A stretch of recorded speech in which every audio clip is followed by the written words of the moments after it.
You're listening to the Tales of Leadership podcast. This podcast is for leaders at any phase on their leadership journey to become a more purposeful and accountable leader, what I like to call a pal. Join me on our journey together towards transformational leadership. All right, team, welcome back to Tales of Leadership podcast. I am your host, Josh McMillian, an active duty Army officer and the founder of McMillian Leadership Coaching, and I am on a mission to create a better leader, what I like to call a purposeful, accountable leader, or a PAL. And my vision is simple. I want to impact 1 million lives in the next 10 years by promoting transformational stories and skills. On today's episode, I'm going to be interviewing a transformational leader, Ken Danos. Ken is a combat veteran, executive leadership coach, military mentor, and a board member for the National Board of Leadership Certification, who is on a mission to elevate 1 million lives professionally through training, coaching, mentoring, and certification. He believes that every person is entitled to outstanding leadership, and he is committed to elevating the level of worldwide leadership and unlocking human potential. Ken is a purposeful, accountable leader. Let's go ahead and bring Ken on. Ken, welcome to the Tales of Leadership podcast, brother. How you doing? Good. I'm doing great, brother. Appreciate you having me on. Yeah, I love it, like especially towards the end of the day, being an active duty Army officer. This is kind of my, I guess, decompression in a way. Some people have their car rides, some people have their gym. To me, I personally love kind of having conversations about something I'm deeply passionate about, which is leadership. So it's always awesome to have someone who shares that passion. Yeah, that's awesome. I appreciate it. My brain is kind of like done after 2 p.m., so it's more like a downward for me. But yeah. What is it? I don't know what book I read that in, but there's a concept called decision fatigue. Yep. So as we go throughout the course of the day, the quality of our decisions exponentially decline. Yep. And, I'm the same way. About 2 or 3 o'clock, I'm just like, yeah, let's do that. That sounds like a great plan. That's why they wear the same clothes every day, right? Yeah. The same white shirt, stuff like that. We don't have to pick our clothes out, right?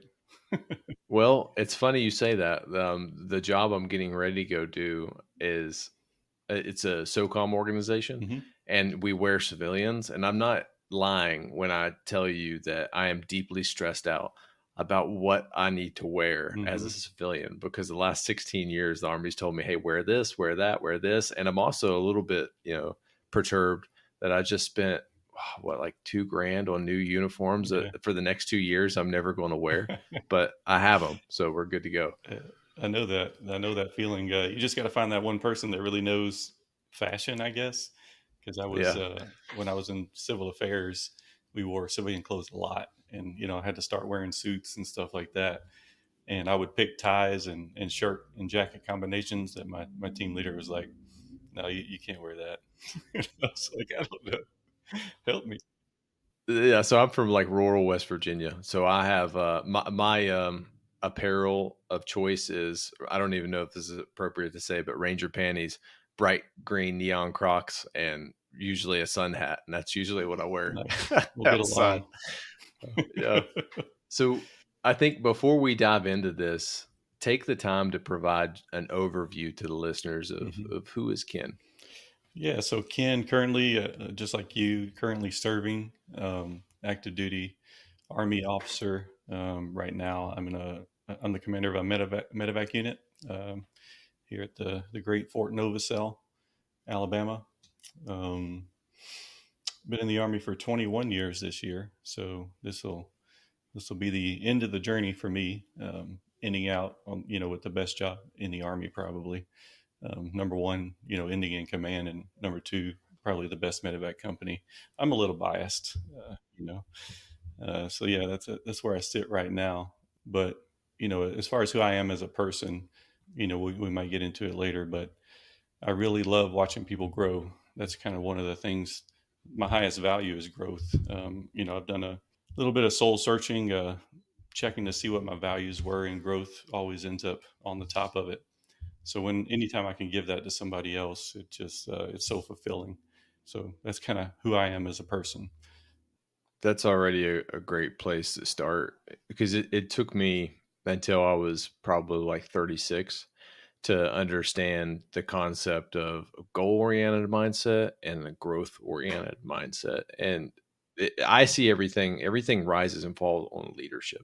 And it doesn't necessarily mean organizational leadership. You have to lead yourself well at the end of the day. And you can't lead others and well unless you lead yourself well. But this concept of a growth mindset, meaning I don't necessarily care if I take down these short term goals, but am I continuously moving towards who I want to become?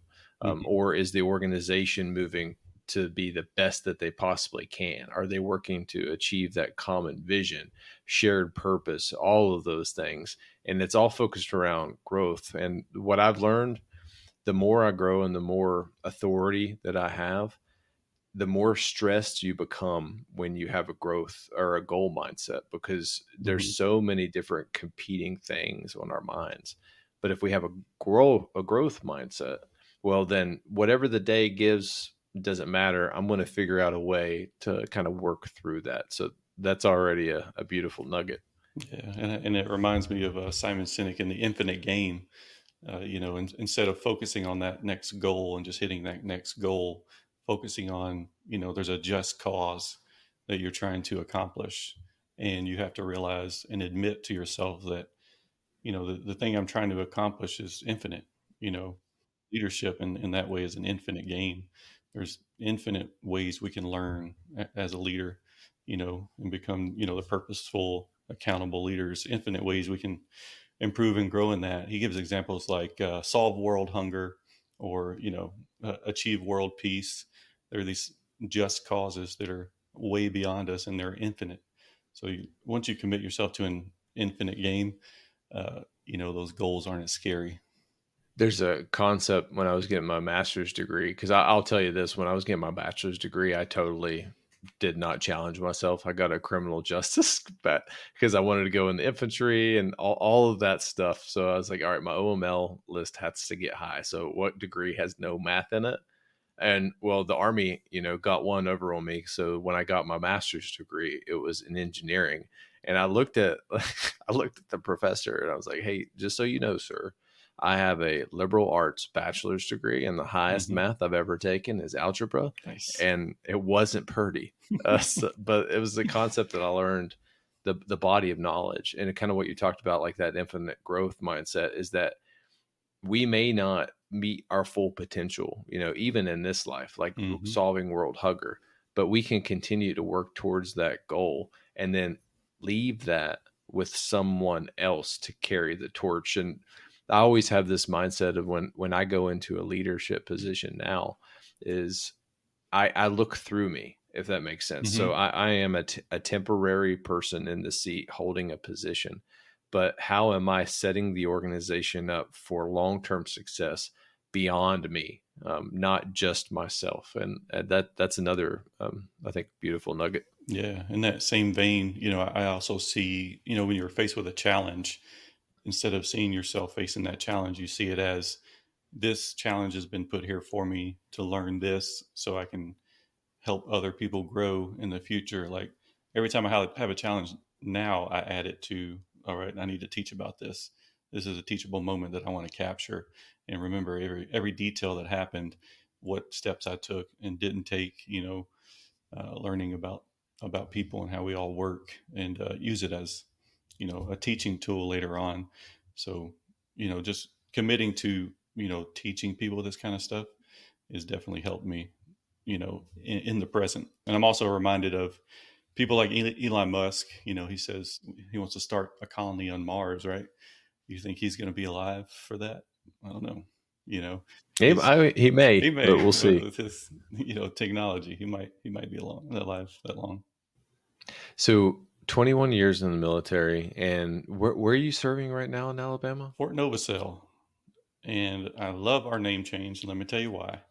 Fort Novacell. Mike Novacell he was serving in the medevac at the time he got his Medal of Honor. So I Oh was wow. very happy about that name change. It was, my favorite, of course, a little biased. So I'm stationed right now at Redstone Arsenal in Right. Alabama. I honestly Could didn't have got know together that. for it. So yeah, well, now I'm gonna go take you out to get a coffee or something Yeah, because I let's do didn't it. know. That's awesome. Yeah. And you're actively a company commander right now. As Right. a company commander or a battalion commander? Detachment company level. Okay. Hmm. But that's inspiring in itself. I think before we even jump into your leadership journey, how do you manage? Because this was something that I had to struggle with, chasing something you're passionate about, but still being intentional in your current job. How do you manage that? I try to find the ways that they match the most, So me committing to a leadership journey, coaching other leaders, teaching other leaders, I use that as a tool that's developing me to be a better commander for my soldiers. And then, you learn things more when you teach, right? So the more I teach, the more I can, that sounds like it makes sense. So I'll bring it into the detachment and use it in some of my counselings or coachings or teachings there. So yeah, I just try to find the ways they link together. And, sometimes the, you know, chasing your passion will suffer a little bit, especially I think you understand that. And most people in the military are like, we've for a long time, we've had the mindset of mission first. I'm glad we're, people first now. But a lot of us have that get the mission done, at all costs mindset. And that's also something that's can be coached through as well. I need a coach too. Sometimes I accomplish the mission at the deficit of other things. But you know, and I realize talking about when you realize you're a leader, right? It may be John Maxwell or somebody else says that you don't make yourself a leader; it's the people you serve with that make you a leader. Mm, When they start, I started getting asked questions by professionals, that saw my experience and looked up to me. And I realized I didn't have all the answers that I could have or should have. So that kind of sparked me. As a medevac platoon leader, I had a lot of lieutenants asking me questions, and I was like, I don't know what I'm doing as much as I think I know what I'm doing. And it's good to be good at your job, but to codify some principles to give people answers from your experience, but you have a mental model that they can actually take and experiment with and use and change if they need to. That's kind of where I've tried to get to. So that really sparked a reading journey for me, around the captain, ranked level is when I started, just digging hard into reading. I hated reading before that, but now I try to do it more. But one thing I told one of my section leaders was, you have to choose what to fail at every day. You know, pick your not to do list, and that's more important than your to do list sometimes. And you will fail at things, so you just got to choose what to fail at every day. so I love that. So finding traceability within your day and your purpose. You're already a better company commander than I was. I can tell you that hands down. Because when I was, and I had the privilege of doing two company commands. One Hmm. was HHC, and I had a medical company. So I'm pretty intimately familiar with Hmm. with what you do, and thank you for that because medical company, medical personnel in general, like save lives on the battlefield, and I've seen it. So thank you for everything that you do, and then that you teach our men and women. Because I always say this, and I miss it talking to soldiers, but the greatest resource that we have as a country is not our technology. It's not all these material things that we have or that we produce and we export. It's the men and women that serve in this country. And often those men and women go out and continue to do great things. And I have never met a medic that has been kind of just a crappy person. They've always been a selfless individual. They always put themselves in the line of duty first and try to help in any situation. And Hmm. there's this one story that resonates with me when we were in Afghanistan. That we just got done with this patrol, and we were in Nalgam, and that was where the Taliban originated. That's where Mullah Omar formed the Taliban, Hmm. and we we were getting ready to come back in, and we heard, a grenade go off. But what Mm-hmm. happened is an individual that was on the other side, and the Taliban threw a grenade, and it hit this old man farming for no reason, just to do it out of malice, Mm-hmm. and hatred. The medic ran out there, grabbed him, pulled him in, and treated him like no, like it was his son or daughter, and ultimately ended up saving his life. And to me, that when you can provide the same level of care to someone who potentially wants to hurt or kill you, because we didn't know what the story was. We just knew that there was someone out there. Maybe they were planting an ID or whatever it was, but Mm-hmm. that never crossed his mind. And then from that point on, I've always had a deep love, for medics, and I have so many stories that I could share. So that I love how you were able to create that traceability. Another thing that you talked about is finding ways to fail, because we all fail in a day, but choosing what you want to be intentional with and what you want to let go. Can you kind of talk through that, of how do you prioritize things in a day that you intentionally fail at and intentionally succeed at? Yeah. So right now, and again, I need coaching just like everyone else, but my methodology for that kind of goes off the One Thing book, written by Gary Keller and Jay Papasan. And then Jeff Woods, does a lot of training and stuff on it. But um, you can read the book. You're going to have to read it a lot to get to the level where you can actually use it day to day. But they have a great planner, yearly planner, and I encourage carrying that paper around. And you open it up, and it's got a full month. You can see all the days. So seeing a long view of time is very important, right? So the concept of the one thing is you can only do one thing at a time. Some people write to dos each day. I'm going to get, here's Mm, my top 10. Okay. People don't accomplish top 10. Here's my top 5. People don't accomplish top 5. Here's my top 3. Nope. Still not. You need one thing. You can do one thing yeah. today, and you time block that off and separate it apart from anything. And you don't get to do anything else before you do that one thing. So that's kind of the methodology I use for that. And the way I choose that is backwards planning. You start with the long term goal in mind, 20 years into the future, set your 5 year goals, set your 1 year goals, all lining up to achieve the other goals, right? And this is like the mentality between, your infinite game and your goal setting. Like, of course, yes, you have to set goals. You can't just say, I want to solve world peace and not have Yeah. some stepping stones along the way.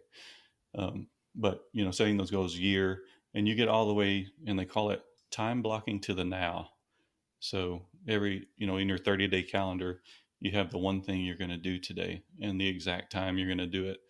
Um, and that's kind of what I try to use when I'm being successful at it.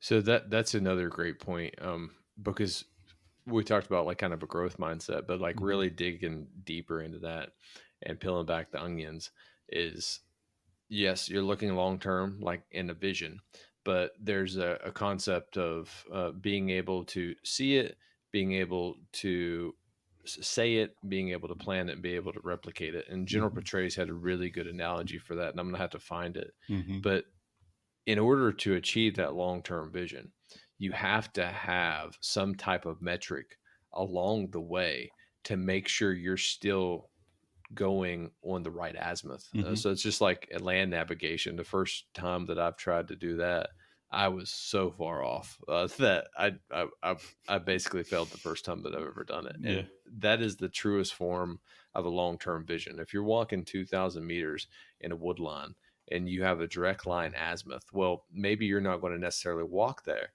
but you can set up intersection points between where roads intersect, or like known places on a map, and that all that is just anchor points along the way to make sure that you're going towards that shared vision that you have. But so I would love to hear, where did your leadership journey begin? What drove you to join the Army? Yeah, the Army. So I think the biggest, part of it, initially watching all the cool movies, growing up. Yeah. the Arnold Rambo. Schwarzenegger, yeah, and Sylvester Stallone era, Commando, Rambo, all that. That was kind of our age of people growing up, just really inspiring. And then back then, and we're back to it now, where it was the motto, the Army motto, "Be all you can be." Yeah. And looking back, I realize now that that was highlighting my goal of growth. I was trying to be all I could be. I wanted to see what all Mm, I could be. I wanted to grow. I didn't know what to call it back then. So now I know what that was. They did change it right before I joined to an army of one, or, yeah. but that didn't hurt me. I was still trying to be all I could be, um, and that was confusing. Like, army of one, is it just me? Am I the one, or are we all one together? Do I go in by myself and I'm an army of one? I know that wasn't the intent, but that's what some people were thinking. Um, but yeah, that's kind of what drove me to drive. And at that point, when I was around my young teenage years, I knew some people in the National Guard, and I was just fascinated by all their gear. And this guy went to Desert Storm, Mm, so it was just really inspiring to do that, to do hard things, to challenge mm, yourself and do hard things. That's what kind of sparked me. But my mind was made up, after 9/11. I was in high yeah. school, and we showed up for school, second period. There were rumblings first period. In the second period, they took us all to the audio visual room, and we were watching it on TV. And, like, if I didn't, already want to join, I was determined to join after that, because it's kind of like, not in my house kind of feeling. If you want to Yeah. spark some motivation in people, that's the way you do it. So yeah, I felt pulled and called to do that, for America. I know it's cheesy, but America. All right, team, let's take a quick break from this podcast. And I want to personally invite you to our private Facebook community that I call Purposeful Accountable Leaders, or PALS. And PALS is a community dedicated to inspiring and developing servant leaders by sharing transformational stories and skills, exactly what Tells the Leadership is all about. My goal is to build a community of like minded leaders that can share lessons learned, ask questions, and celebrate wins when it happens. And my mission in life is clear. I will end toxic leadership by sharing transformational stories and skills, and you will find countless transformational leaders in this group. Many of them I have had the honor to serve with in the military. If you want to find a community that can help you grow both personally and professionally, we would love to have you. You can simply search Purposeful Accountable Leaders on Facebook or click the Leadership Resources tab in the show notes to join. I am looking forward to seeing you guys and continuing to grow together on our leadership journey. Back to the podcast. So, servant heart, because not too many people would sacrifice their personal comforts to go chase something, and how you said it, and that is the definition to me of leadership. It is to inspire, and I always go back to a John Quincy Adams quote, and it always, this is where I kind of started really formulating my definition of it. And if your actions inspire others to dream more, learn more, do more, and become more, you are a leader. Hmm. And you took that moment of pain, and then turned it into inspired purpose, and then started chasing hard things. And ultimately, kind of the theme that I'm getting with this episode is long-term growth, chasing hard things, and pushing yourself. Or a better way of maybe saying it is kind of stretching your abilities and Hmm. understanding what you said before with John Maxwell. The more I learn, and this is something that he says, that the more I understand that I need to learn. Right. So when I read a book and I understand, well, I think I have like leadership kind of of, of solved. And then I read another book and like, wow, I never even Hmm. thought of that before. Or that was another way of thinking about the same word. And I kind of go back to, John Maxwell's definition, which is influence. So he Hmm. sees leadership as influence. And the first time I heard that, at least for me, it kind of had a negative taste in my mouth. because Yeah. when I think of influence, I think of manipulation, Right. but it's not that. It's getting people to inspired around a common vision or shared principles. And Hmm. yeah, so I love that of how you joined the army, and you've been in Hmm. for 21 years. So are you National Guard that entire time? Did you start off enlisted, and Yeah, how did that work? enlisted. Oh, But yeah, just a note on that challenging. Like people want to be challenged.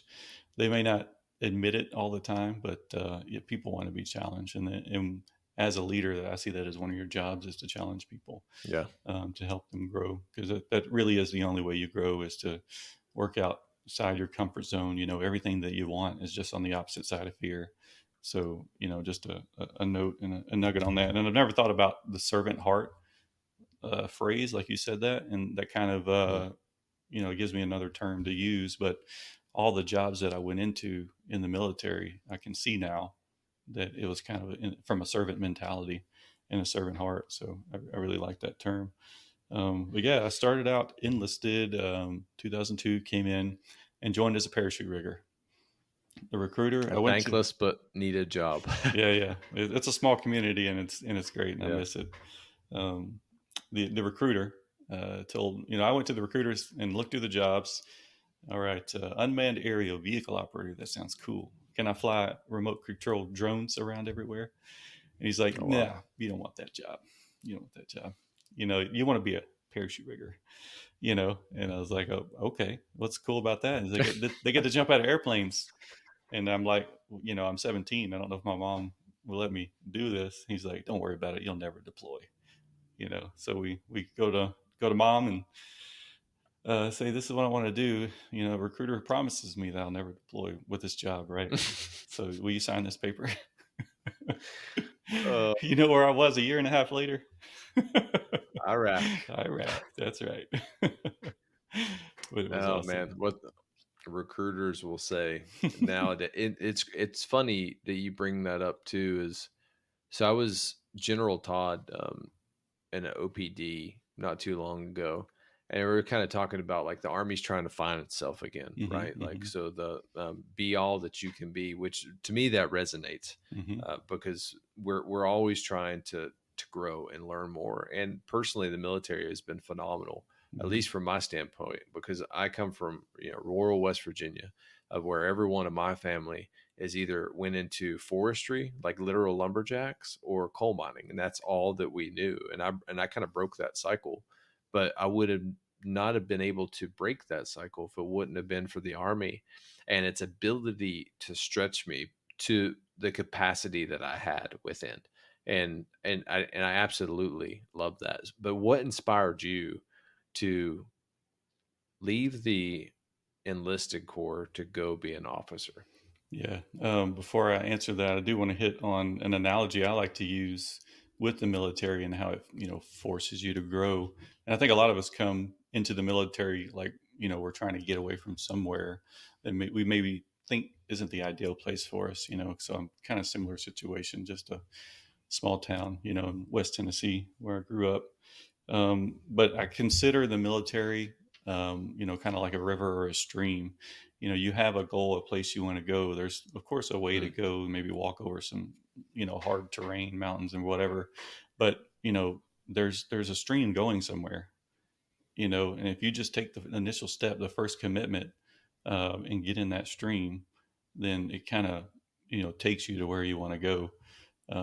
You know, I didn't want to get up at, you know, 4 or 5 o'clock every morning, but I put myself in the military and it was expected, you know, so that was a part of the stream that was just pushing me down. You know, I was, you know, being a young person afraid of leading older people and stuff like that. yeah. But the military pushed me into those positions, you know, pushed, of course, it's, you need to volunteer for those. But, you know, I felt removing the barriers to the challenge, removing the barriers to the decision, like joining the military where they make you do stuff, I think is a pretty big part of growing and facing challenges, you know. And, you know, it could also be said your environment, set up your environment, create an environment where it makes those things easy. But yeah, parachute rigger for a while. And then I went civil affairs before I became an officer. So I went to civil affairs because I had a good friend as a parachute rigger who had experience, in USASOC, and he said these civil affairs guys, this is a pretty cool job. You get to go out there before everybody else. You get to do all kinds of cool things. So I'm like, I'm down for cool things. Let's go do it. So I did, transitioned over to civil affairs, and it was a pretty cool job. Got to do a lot of cool things, go to a lot of cool schools, and learn a lot, about myself and about leadership. Because you learn things the hard way a lot in those communities. Like you just got to mess up and people, punch you in the face, metaphorically. So that was fun. Working there, I worked very closely with my team leader, who was a captain and a major at the time. And, I found myself, you know, shadowing him, seeing what he was doing. And of course, when this is my perspective for me coming, being an enlisted soldier, you always thought that the officers were, superhuman, like coming in as a E2, PV2 Danos, going to a company, that captain, that company commander was like, I want to be there. That's Yeah. pretty awesome. They can do everything. So, I did start doing night classes and all that, preparing to be at that, preparing Mm. to do that. But as you get promoted, like as a parachute rigger, as you get promoted into, leadership, sergeant, staff sergeant, you start having more work, right? So that process slowed down a little bit. But in civil affairs, it was like right at the cutoff of age, and I was like, I better do this before it's too late. So I just bit the bullet and did it. After I got one deployment with them, just kind of got my feet wet with them, and did ROTC out of Murray State, Kentucky, which is a very small place. Not a lot of people know I about know it. exactly where that is. Yeah, One of yeah. my good buddies, Zach Shuddy, went through there, Murray State. Awesome. Yeah, go racers. And like like the degree you got, I got a degree in commissioning into the Army, and that's just what we'll call it. Yeah, Okay. I think I know what it is, but yeah, I got Yeah, you. integrated Yeah. studies is basically what they call it. And when people ask me what my degree is, and I just said it's just a degree in commissioning. That's all it was. So I'll get another degree one day. It's on the books, but ROTC there, and I chose med service, the medical service corps, because it seemed like there were a lot of options. I like options. I like avenues to grow in. Some of the branches, to me, from my personal experience, were very straight shot. This is exactly where you're going to go. So I chose med service because it's there were so many different avenues and places to go. And then of course medevac, flying helicopters was one of those. So I'm like, yeah, sign me up for that. So yeah, that's what I've been doing since 2013 when I went to flight school. 12 to 13. Oh well, yeah. It's funny. I feel like the Army has switched us in places, like because I'm in PO aviation, so infantry officer in PO aviation, kind of helping set the material development for that. But where I work now is within small UAS, Hmm. so sub 3 pound quadcopter drones that are rucksack portable that we're fielding kind of out now. So it's funny, like you wanted to get into the Army to be a drone You operator, took and my job. yeah, that's kind of where I'm at right now. But there's something that you just said that I think really want to hit on, is that you developed yourself for those future jobs. Hmm. And like the theme that we have within this podcast is kind of continuing is growth, like growth over a long period of time. You're never going to see the results that you want at the beginning. But there's a book that I read, it was called the A Team, and it's a concept of an S curve. So when we first start something, we always hit stiff resistance. But if we continue with something, then we'll start to see exponential growth. But eventually we'll hit a plateau because we become good at that. We become efficient at that. And then we become content. And contentment breeds complacency. Hmm. And you and I both know what happens on the battlefield when units become complacent. That's where the enemy likes to get a vote. With the same concepts true is where you continue to develop yourself for the future. You're looking beyond. And that is something to me that's taken a very long time to kind of develop. How did you just naturally develop that intuition to continue to lean forward? It was probably the value of growth, and that was all I was going off of, and I didn't know where it was going to take me. It just I felt complete and felt like I was doing what I was supposed to do when I was growing towards something. So there's some people look at it negatively, like summit syndrome. You're always chasing something, and when you get to that summit, you got to find something else to chase, which yeah, that could be a problem if you look at it a bad way. But the goal is my goal, so I know I'm going to keep going after that.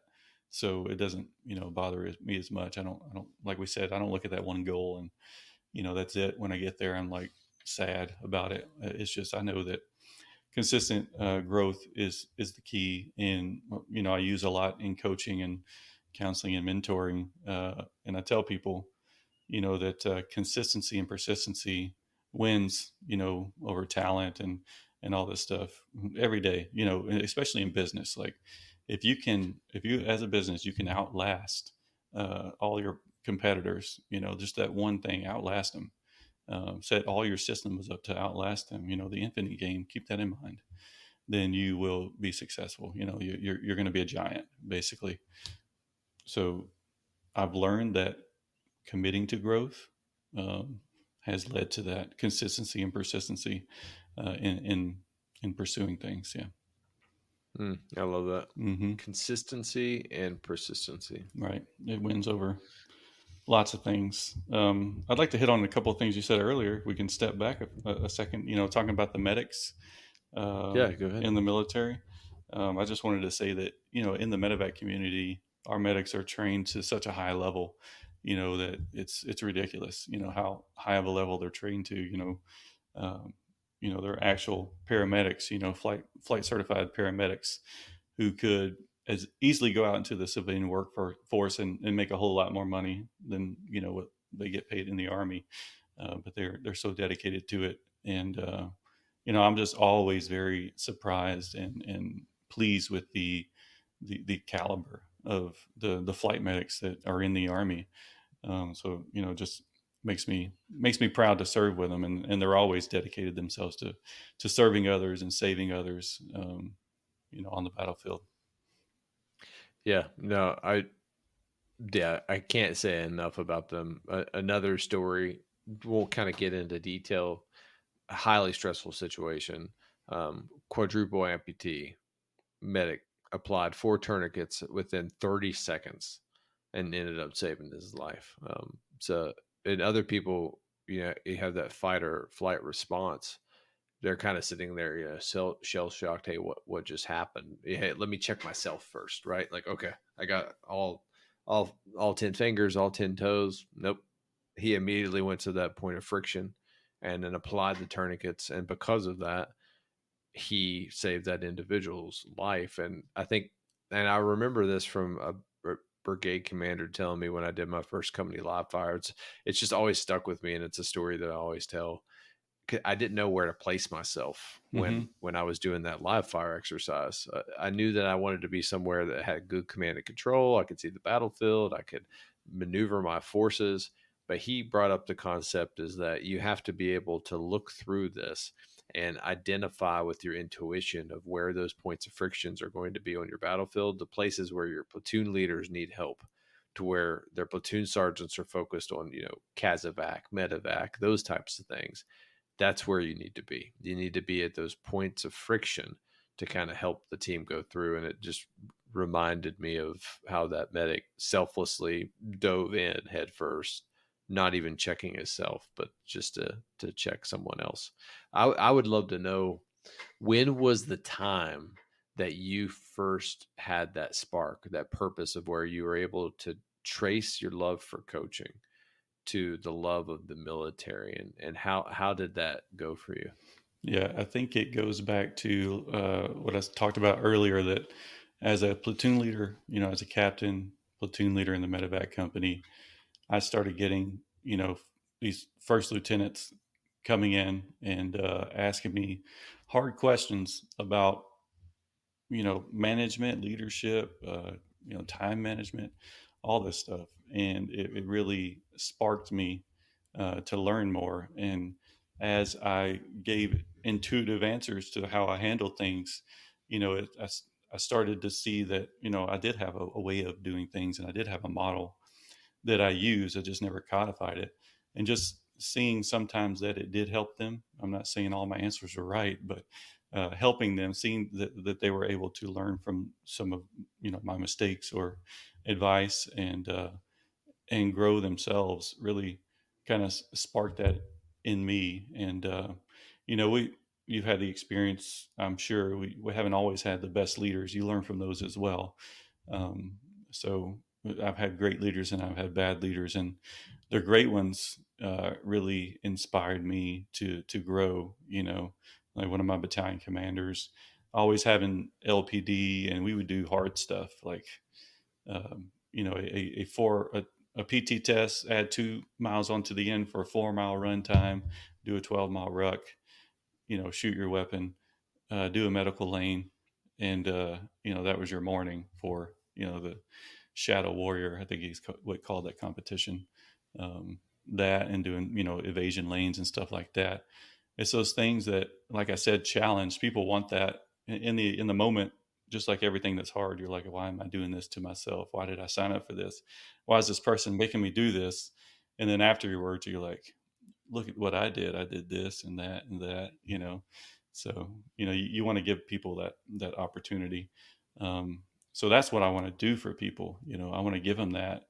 Another a phrase that I use sometimes, to challenge people to do a little bit more is, when you're 80 years old, whatever, when you're a grandpa and you got your grandkid on your knee, you don't want your story to be, I was able to avoid as much work as possible in the Army and escape by. You want to tell them all the hard stuff you did, and if as a leader I give them the opportunity to face those challenges and that adversity in a safe, controlled manner where they learn, of course, then I feel like that's part of my job. All right, team, let's take a quick break from this episode. And I want to share a leadership resource with you, and that is the Resiliency Based Leadership Program. RBLP's vision is to create a worldwide community of practice committed to building and leading resilient teams. So, why do you need to build and lead a resilient team? Resilient teams are the key to individual and organizational growth, regardless of being in the military or in the civilian workforce. Building collective teams allows for exponential growth and the team's ability to overcome adversity, adapt, and most importantly, grow. And then, bottom line up front, resilient teams are just stronger together. And here's a fact: 99% of the people who take that course recommend it to others. And I'm one of them. I just completed my certification and I highly recommend this. And the great news is it's most likely free to you. And if you're in the military, it is 100% free to you. And if you want to learn more, you can look in the show notes for this episode and find the link and use the discount code JMCMILLION. And that is also in the show notes. Back to the episode. Yeah, forge your legacy. I think kind of going back to one of the best and worst memories that I have is in Ranger School. We're doing the Derby obstacle course. I'm just doing iron mics, and this was like 3 days after no sleep, no food. 12-mile ruck march, 16-mile ruck march, 5-mile runs, all these crazy shenanigans that Mm-hmm. they have you do. And I'm just sitting there doing iron mics, and in my mind, like I'm like, this is the silliest thing in the world. Why did I go into the infantry? And then, like at that moment in time, an RI, that a ranger instructor standing at the top of one of those towers, looked at me, singled me out. Ranger, stop feeling sorry for yourself. Men and women came here before you. Well, at the time, men came before you, Mm-hmm. and they've made the ultimate sacrifice. And they did not make that ultimate sacrifice for you to sit there and feel sorry for yourself. Mm-hmm. And I'm like, oh, wow. And it just reframed my mind, is that, okay, I'm here for a reason. I feel everything happens for a reason. I think we all have signs and signals in life that point us regardless of what you believe. But I feel that kind of divinity in a way points us to the right direction. We always have those touch points throughout our life. And I feel like that was one of them. That was one, hey, quit feeling selfish and start being selfless. And then I went with my battle buddy and started figuring out, all right, how do we maneuver these obstacle courses together Hmm. at the end of the day so we both can be successful versus me just feeling sorry for myself and then my partner just failing every single obstacle. So that's an absolutely great mission that you have of going in and pursuing coaching. And I gotta ask you now, like where you are right now, what lights you up? Yeah, just seeing people grow. In the military, when you get to give someone an award, or get to promote them, or just congratulate them for doing great, that snapshot in time is like my favorite. I always say, these are my favorite. I usually start those out with, these are my favorite times in the Army. I wish I could do this all the time. And it just give people awards all day. That's the best part. So that's what really lights me up, seeing people grow and succeed. um, and that's why it's one of my values, I guess. But your story about Ranger School, it kind of reminds me that there are challenging moments that kind of anchor us in the world. And I would say anchor how anxious or scared we get at other points in our life. Like, I could Yeah. tell for you, anytime you're nervous or you think something sucks, I bet you think back to Ranger School. Of course, you probably had other hard things in your life. You think back to that time where you just didn't want to go anymore, and then you kept going. Like, it could always be worse. I could always be back doing iron mics, and I have one like that where it was in Iraq, and we were in those, just eighth-inch steel guard towers around the base, because that's what they build them out of, and it was 20 degrees or so, and just freezing to death, on an overnight guard tower shift. And every time I face something hard in my life or think something's hard, I'm like, well, at least it's not that. So you have something to compare it to. You got that challenge in your life to compare it to. I wish I could share my screen right now, but there's something that I developed, and this is something that I use like personally because I think affirmations are powerful Hmm.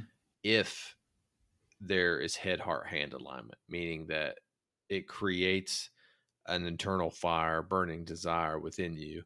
And I've always had this, and I developed it through some of the loss that I've had to go through, some of the challenging times that I've had to go through. And I always reflect on those moments when something bad happens, and it's simple. Every day is a gift. I'm not going to waste mine. Hmm. And whenever something happens that tries to test me, then I always view it as that this is not a bad day. I've seen what a bad day is, and I try to stay calm, cool, collected. And recent story is my Hmm. wife was diagnosed with type 1 diabetes, just randomly out of the blue. We're getting ready to move to Fort Belvoir in the next month or two, so that's a significant issue. But I'm looking at it from the standpoint of how the events in my life has kind of led up to that.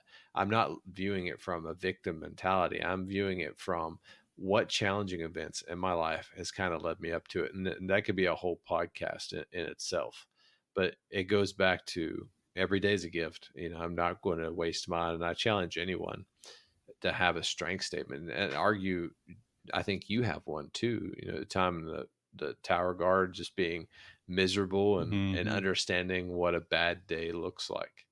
So, can you define what outstanding leadership is? Yeah. So, as being an NCO before, you have to memorize the creed of the non-commissioned officer and say it a million times. So, there's a line in there that all soldiers are entitled to outstanding leadership. I will provide that leadership. And as I Mm, began developing, how I wanted to frame leadership, and my philosophy is, starts from that phrase. I have a few foundations, that include extreme ownership, care and compassion and outward mindset. But that phrase is always, on my mind. Like, they are entitled, the people who sign up in the military that you are in charge to lead, their moms and their mothers and fathers sent them to you to take care of them and grow them up.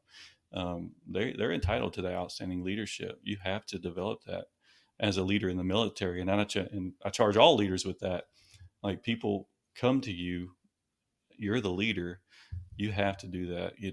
We can't get anywhere in the world, we can't accomplish hard things, we can't put colonies on Mars, unless we have leaders who are willing to be outstanding. And I have one of my buddies, mentors, former platoon sergeants, or former detachment sergeants, Wayne, to thank for that. His favorite word is outstanding, and no matter what challenge he's facing, he can always get that word out. It's his one word response to great things that happen, bad things that happen, everything. So taking that word outstanding and just building it into my leadership philosophy is where I go to. And by outstanding, I just mean continuously growing and having the foundation of care for people. I love that. So, kind of with your coaching services that you have right now, what is one tool? Because I always love bringing fellow coaches on here because we all see coaching and leadership kind of differently. But what is one tool that you could share with our listeners that they could go employ that right now? Yeah. So I always think that finding out your values, a lot of people go through, life. And this is a simple tool. It's just go online and Google, a list of values, and you see a list of 100, a list of 300, a list of 465, and just take the time and go through those values and start whittling them down. Which ones align with you? Which ones spark you? Which ones resonate with you? And get it down to about three. And I think that's a good number. But everything that you do, all your philosophies, they start with that. Like, you base your leadership philosophy on your values. Everything you do should be based on your values. And a lot of people don't intentionally, when you talk about purposeful, accountable leaders, you need to purposefully find those out so you can base your philosophies and your methodologies on those values, so you can get consistent results, and you can teach that. You can't really teach people these models unless you understand your values and you develop that. That was one of the most powerful things of me kind of going through a coaching cohort. And I don't know if you know this or not, but it may be some kind of like to think on is that the Army has a program called the Army Coaching Program, and they pay senior non-commissioned officers, junior soldiers, uh, junior senior officers to go through this International Coaching Federation accredited program. And even if you never apply it to go pursue a coaching career, the one thing that it did for me that I wish I would have had when I was a commander is J.R. Flatter, one of the Mm-hmm. founders of the company, was developing a house of leadership. And I spent Mm-hmm. a lot of time writing that down, taking what he had as an example to kind of inspire me. But hey, who am I as a leader? What are Right. all the things that shaped me? What are the values that I hold dear? The principles that have guided my decisions through tough times, and where do I want to go? And when I developed that, it unleashed just a creative spirit within inside of me, and a Mm-hmm. deeper passion and purpose that I didn't know I had. And I'm not lying when I say this, is that I've outlined over 200 blog articles now because I've lit a spark inside of me that was I can destiny in the best way, kind of divinity at its best, is that we all have greatness inside of us, we all have a deep purpose inside of us, but we have to find what that is. And I love how you said, because that's where it starts, is defining your values.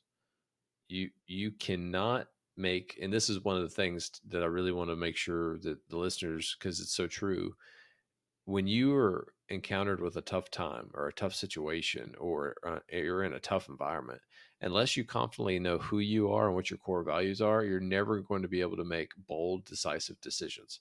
When you know what your values are, you do not question those, and you become much more decisive. And I think that's one of the examples, and thank you for using that term. It just always sticks with me: a purposeful, accountable leader, a pal. Yeah, I love Um, it. and it's that they know who they are and they're decisive when they need to act because they spent that time to think. Yeah, that's beautiful. Yeah. I'll always use that word intentionality or intentional, but purposeful is, I like that. You can use it in an acronym better. But Yeah, I have been through that cohort, and I did do the same thing with his house of leadership. I started, what's in my house of leadership, and that sparked a lot for me too. So we have JR to thank for this. yeah, man, that's funny.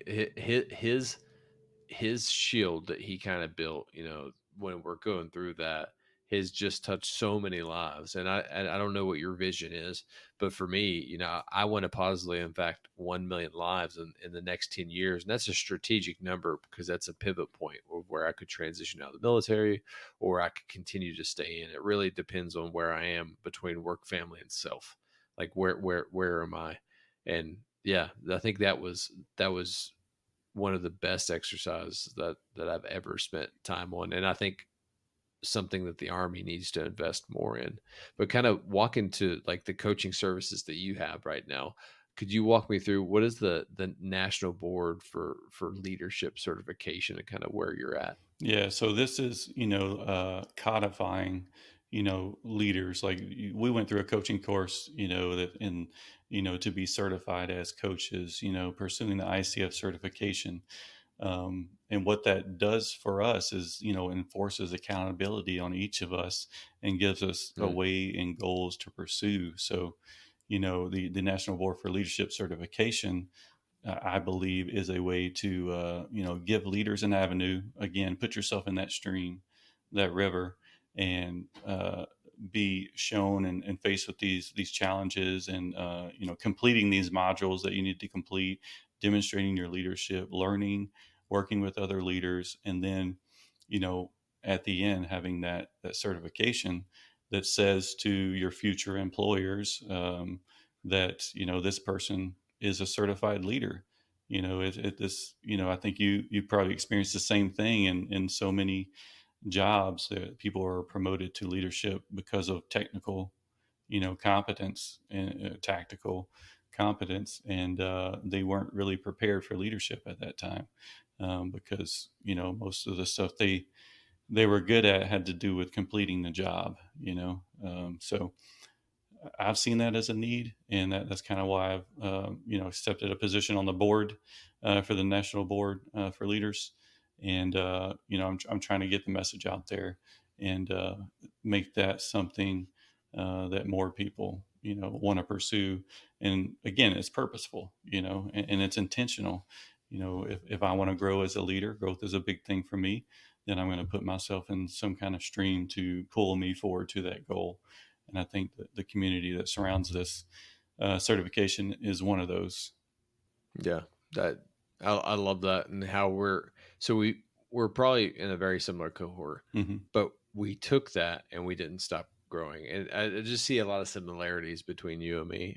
So right now, like I'm leveraging the Army credentialing program Hmm. of where, and if anyone's listening to this, if you're in the military and if you're active duty, if you meet the basic qualifications, the Army will literally give you $4,000 a year, no ADSO, no additional time in service to pursue advanced education requirements. And I'm going through right now, and I was blessed to have the founder of it, but resiliency building leader program, and I'm in model 6, and I'll be taking that certification test pretty soon. But I have I think you have the same way. Now you're in that stream and you're pursuing your purpose, and you have a burning desire to to consume more, because now I look at it from the lens like, well, I don't know how much time I have. I want to learn as much as I possibly can so I can leave the best impact on people that I'll leave. I want to truly inspire people that work for me, but a better way of phrasing it, work with me. I don't want to let authority inspire people to do. I want my actions to inspire people to do. Yeah, I love that. Yeah, and the RBLP is a great certification. If you are in the military, you get it's on the cool, credentialing assistants, you get paid to get that certification. So there's no reason why you shouldn't, pursue that as a leader. So kind of one of the last questions before we get to the final show segment, and I either like asking this up front or towards the end, but I would love to hear how do you define leadership now, and over the course of growth, how has it changed? Yeah, I always default to the military or the Army's definition. It's a Influence, good one. yeah, but it all starts with influence, and I do love John Maxwell and all his teachings. So, I piggyback on his influence as a simple way to say it, influence. But I have my foundational principles that include care and compassion for people. So I always tack that on. You can influence people to do great things or bad things. So just have that care and compassion in there. But yeah, one word, influence. Yeah, I love it. So, final question before we get to the final show segment, but kind of where you are right now, what is one leadership lesson that just continues to stick with you? Conflict management. So there are a few ways to address conflict management. The Army gives you a lot of tools to do a lot of things, but it's in a regulation in a manual somewhere, and you have to read it. Yeah, But no one does. yeah. That's that's another topic. That's a whole podcast. There's a tool inside the Master Resiliency Training (MRT) called Assertive Communication, and it is a tool that has helped me so much. And I teach that to everyone I lead now, and I print it out often and bring it different places with me. Like the last LPD we did, it was there with me, and I handed it to them, at the table. But assertive communication is the way to go for conflict management, and you have whole books about it now. But if I was to simplify it, if there is conflict, you have to get those people together, and discussing the conflict. Just avoiding it or not paying attention to it it's not going to solve itself. So there's that anxiety that comes when you have conflict facing you, but you just have to reframe that. Reframe that. Like I said, for me earlier, is there's conflict here. I'm going to use this experience to grow from it and to learn how to train and teach other people, depending on which way this goes, and help me deal with conflict more in the future. The only thing that's 100% certain as a leader is there's conflict. There's going to be conflict between people. So unless you begin to master those types of skills, it will be hard. Or reframing it will continue to be harder. And that's what keeps people away from leadership, I think. Why they shy away from it sometimes is conflict management. Something you said before too, I think kind of ties into that, is that people, I see it, levels of leadership intelligence. So Mm-hmm. tactical, operational, strategical. Tactical is where like you and I go and we go to a range and we shoot 40 out of 40. Well, our individual performance is tied to our results.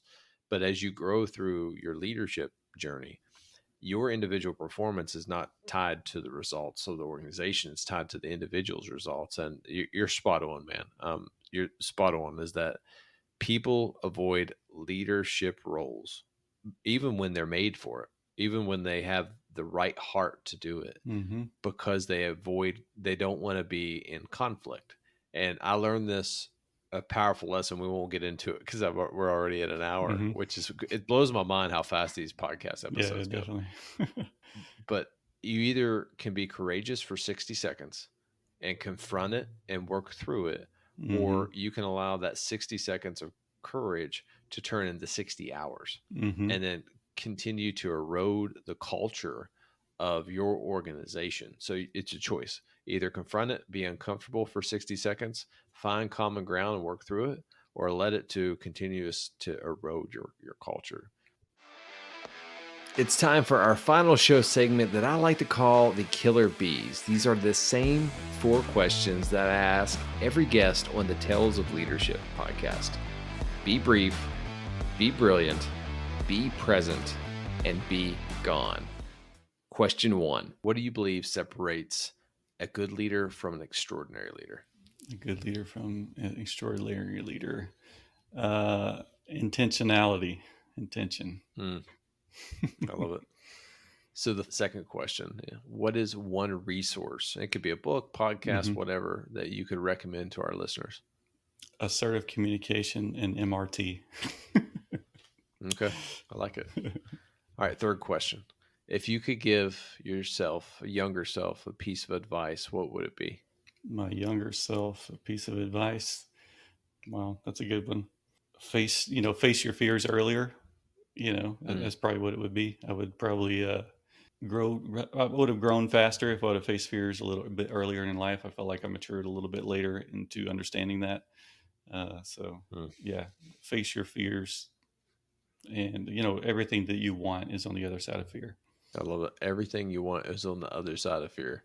Did you just come up with that No, quote? no, no. I was about to say Nothing I that's an say is amazing quote. original. Yeah. Oh, man, that was good. Okay. So, final question: how can our listeners find you, and then how can they add value to your mission? You can find me by going on the National Board for Leadership Certification website, National Board of Leaders.org. And for those that want to begin the journey on certification, they've set up a discount code for getting one of the components free. So you can use the code by leaders with the number 4 leaders. So by leaders, 4 leaders. And you can go on there and enter that code and sign up for one of the components. And I'll be there. You'll see me. Ken, thank you for being intentional with me for an hour, kind of talking about something that we both have a deep passion about, which is leadership. I think this has been a phenomenal podcast, and you brought great content. My pleasure. And thank you for having me. All right, team, it's time for our after action review. That was a great episode with Ken, but what are the top 3 takeaways you should have from this episode? The first one that I have is because we have such similar backgrounds, and we're still active military officers, but we have the ability to pursue our purpose. And I feel a lot of people out there lack that. And what does it come down to? It comes down to finding traceability. I love being a servant leader. I love adding value to people. I love being a coach and a mentor within my current job. That was the traceability of me to pursue my passion. Everything that I do in the military is to be a better leader. Well, I can also unselfishly apply that to other areas of my life. And part of that is developing this podcast and being a coach and having my own coaching company. You can still pursue your passion, but you have to be able to find the traceability between that. And if you're listening to this podcast and you're saying, hey, I can't do that, my job is too demanding. I am an active duty Army officer who manages a portfolio of over $20 million. And I have a very, very active lifestyle, both family and work, and then just self. If I can do it, you can do it. You can find a way. The second key takeaway that I have, and I love this metaphor, is jumping in the stream. Once you get into the stream, the current will naturally take you somewhere, but you have to choose where you're going to go. And a couple key things that he brought up is consistency and persistency. You have to be consistent and you have to be persistent. When times get tough, what separates great leaders from average leaders is their ability to move through and have the grit, but also to be consistent. And that's the key right there. Being consistent doesn't mean doing the same thing and getting the same results. Being consistent means learning, adapting, and continuing to take action, continuing to chase hard things. And the final thing that I wrote down, key takeaway, is conflict management. And this was towards the end of the podcast, but this is something that I need to bring someone on the show to talk about, because that is the root cause of why people who would be phenomenal leaders or purposeful, accountable leaders do not take leadership roles, because they are afraid of conflict management. And he hit the nail on the head. It takes assertive communication. You have to be courageous. 60 seconds of courage of handling a situation that can be a whole podcast in itself between conflict management. will save you 60 hours. Trust me, I early in my career have let things slip or, kick the proverbial can down the road, and it only got worse. It's just bad news doesn't get better with time, right? When you deal with it up front, it's going to be uncomfortable. It's going to be awkward, but it will save you time. It'll save your organization time, and you can quickly get past it. So, as a leader, you have to embrace that. Embrace conflict management. It is going to happen, and that's one of the fundamental rules of leadership. Is leadership is not likership. It doesn't matter what you do, what you say. Someone on your team is either going to disagree with you or not like you, but that's okay. It's not the job of the leader to be liked. It is the job of the leader to get results and care for their people and be a servant to serve. Hey, team, if you like what you hear with this podcast, do me a favor. And it would mean the world to me if you subscribe, you rate, leave me a 5-star review, and share this podcast with someone who is just starting out on their leadership. I also have additional content in terms of Tales of Leadership blog, and you can find that on McMillionLeadershipCoaching.com. And that would be the best way to reach out to me. Let me know what type of content you want to hear, who you want to hear on this podcast, so I can continue to bring value to you guys. As always, I'm your host, Josh McMillion, saying every day is a gift. Don't waste yours. I'll see you next time.